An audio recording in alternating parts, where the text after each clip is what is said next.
नमस्कार, आप देख रहे हैं इंडिया न्यूज। मैं हूं आपके साथ स्वाति शुक्ला कुमार। बुलेटिन की शुरुआत करेंगे। देखिए, मौसम साफ होने के बाद बीते दिनों से शिमला से दिल्ली और धर्मशाला को नियमित उड़ानें शुरू हो गई हैं।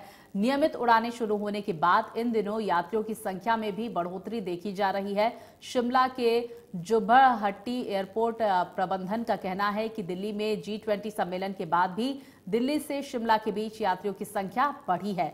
तो दिल्ली से शिमला के लिए ATR 42 विमान आता है और शिमला एयरपोर्ट में लैंडिंग की स्थिति को देखते हुए इसमें 37 से अधिक यात्रियों को नहीं बिठाया जा सकता है। इन दिनों दिल्ली से शिमला के बीच अधिकतर सीटें बुक चल रही हैं, तो वहीं आगामी दिनों के लिए भी काफी एडवांस बुकिंग हो रही है। वहीं प्रदेश में पर्यटन कारोबार भी धीरे धीरे पटरी पर लौट रहा है। ऐसे में उम्मीद लगाई जा रही है कि आगामी दिनों में हवाई यात्रियों की संख्या अच्छी रहने की उम्मीद है। तो देखिए, एयरपोर्ट प्रबंधन के उच्चाधिकारियों का कहना है कि शिमला में अगस्त महीने में हुई भारी बारिश के चलते 9 अगस्त से लगातार उड़ानें रद्द थी। मौसम साफ होने के बाद 25 अगस्त से धर्मशाला और दिल्ली के लिए नियमित उड़ानें शुरू कर दी गई हैं और अब मौसम विज्ञान केंद्र ने आगामी दिनों के लिए मौसम साफ रहने की संभावना जताई है। ऐसे में अब रोजाना शिमला से हवाई उड़ानें भरने का निर्णय लिया गया है। पिछले दिनों से लगातार जारी बारिश के कारण 9 अगस्त से हवाई सेवाएं रद्द थी और अब लोगों को राहत मिलेगी।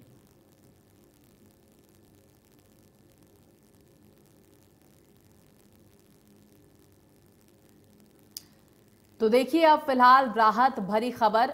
दिल्ली से शिमला के बीच अधिकतर सीटें जो है वो अब बुक हो गई है, यानी कि पर्यटक जो हैं वो शिमला का रुख कर रहे हैं, शिमला पहुंच रहे हैं। तो वहीं G20 से बढ़ी हवाई यात्रियों की संख्या।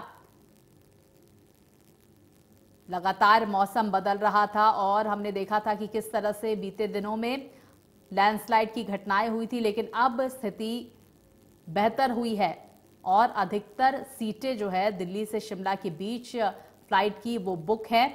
यात्री काफी संख्या में वहां पर पहुंच रहे हैं और इसके साथ ही साथ एडवांस बुकिंग भी होने लगी है।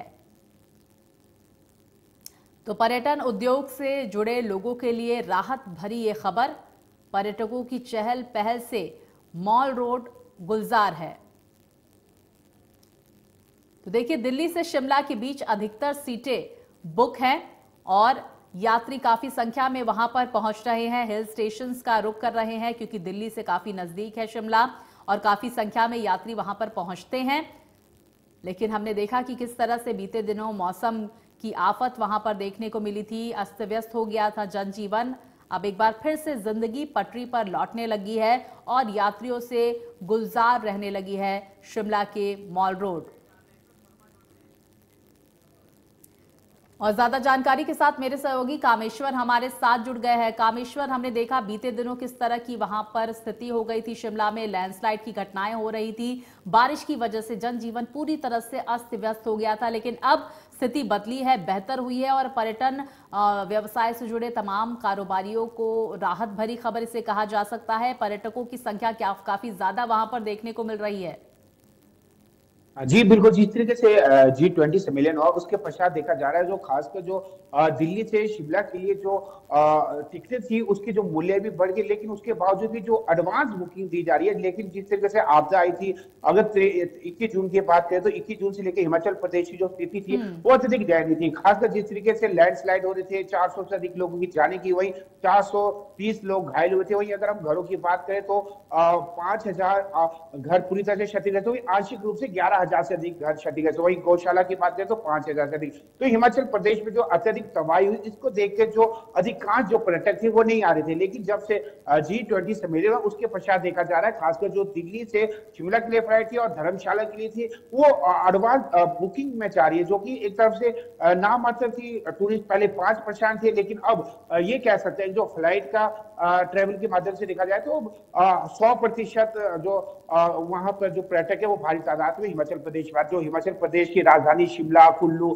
डलहौजी जो पर्यटन स्थल है हिमाचल प्रदेश के जो विविध जिला में, जैसे कि रेणुका की बात करें, हर जिला जो हिमाचल प्रदेश के वहां पर जो पर्यटन स्थल है, खासकर अगर हम बात करेंगे शिमला की, जिला शिमला की, तो उसमें शिमला, अगर बात करेंगे कुल्लू की तो कुल्लू, मनाली, भुंतर, मणि महेश, समेत अनेक जगह पर्यटक भारी तादाद में आ रहे हैं। वैसे ही अगर हम चंबा की बात करें तो डलहौजी में आ रहे हैं। तो ये G20 का सम्मेलन का असर ही है, जहां पर जो फ्लाइट है, अगर देखा जाए तो फ्लाइट के माध्यम से हमेशा वही टूरिस्ट आते हैं जो कि अत्यधिक अमीर होते हैं। और खासकर जो देखा जाता है, जो अधिकांश अभी जो हिमाचल प्रदेश की अगर हम बात करें, लोग काफी प्रोत्साहित है, लोग वेबसाइट में जा रहे हैं रेलवे की, क्योंकि जो रेलवे का है अभी भी जो 40% कार्य हो चुका है। लोग बार बार रेलवे में भी संपर्क करें। रेल अधिकारी ने बताया कि काफी पर्यटक इच्छुक है कि जो विश्व धरोहर रेल मार्ग जो कि कालका से शिमला के लिए जाती है, वो कब स्टार्ट हो। खासकर अभी तक जिस तरीके से शिव बॉडी मंदिर में हादसा हुआ था, बादल फटा था 14 अगस्त को, जिसके पश्चात अभी तक जो सड़क रेल मार्ग है वो पूरी तरह से क्षतिग्रस्त है। कामेश्वर, इसी को लेकर मैं आपसे ये सवाल करने वाली थी अगला कि देखिए, क्योंकि फ्लाइट्स वहां पर पहुंच रही हैं, लेकिन क्या जो रोड है, रोड्स को सही कर लिया गया है, वहां कर की किस तरह की स्थिति है? क्योंकि दिल्ली से सबसे नियरेस्ट हिल स्टेशन में से एक है शिमला, और काफी संख्या में दिल्ली से तमाम जो टूरिस्ट है वहां पर पहुंचते हैं। ऐसे में जो रोड्स हैं, क्या उनको दुरुस्त कर लिया गया है? कितना और समय लगेगा वहां पर स्थिति बैक टू नॉर्मल होने में?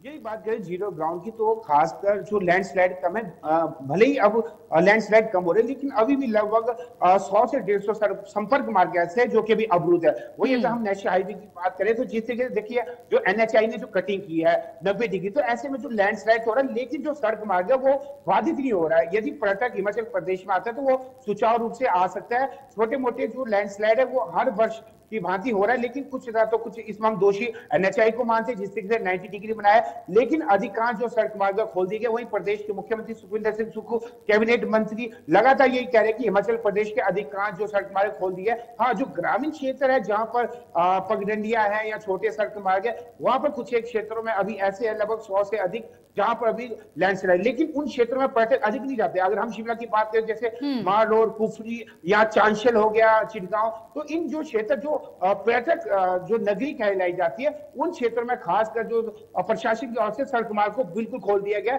ये हम कह सकते हैं कि 80 से 90% जो टूरिस्ट प्लेस है, उन सड़क मार्गों से जो मलबा है, लैंडस्लाइड है या जो सड़क मार्ग टूटी थी, उन्हें दुरुस्त कर दिया गया। लेकिन जो ग्रामीण क्षेत्र में भी है, कुछ पर्यटक ऐसे होते हैं जो कि बागवान, जैसे खेत कूद खलियान, सेब के बगीचे देखने के इच्छुक होते हैं, तो उन क्षेत्रों में भी युद्ध स्तर पर कार्य किया जा रहा है। और खासकर ड्यूटी लगाई गई है उपायुक्त, SDM और तहसीलदार की जो सड़क मार्ग अवरुद्ध है उन्हें खोल दिया जाए, क्योंकि अभी पर्यटन सीजन है, सेब मंडियों में पहुंचना है। ऐसे में कुल मिलाकर देखा जा रहा है लगभग 90% जो सड़क मार्ग है वो पूरी तरह से खोल दिए, और पर्यटक हिमाचल प्रदेश में आए, इसके लिए मुख्यमंत्री सुक्खू ने पहले स्पष्ट रूप से कहा है कि हिमाचल प्रदेश आए, अब वो सुरक्षित है। और वर्षा की बात करें तो मौसम विभाग के निदेशक सुरेंद्र पाल ने कहा है कि लगभग 14 दिनों तक हिमाचल प्रदेश में कुछ एक क्षेत्रों में वर्षा होगी, जो कि रूटीन की वर्षा, लेकिन घबराने की कोई बात नहीं। जी चलिए, बिल्कुल ये राहत भरी खबर इसे कहा जा सकता है। बहुत शुक्रिया आपका कामेश्वर, तमाम जानकारियां हम तक पहुंचाने के लिए।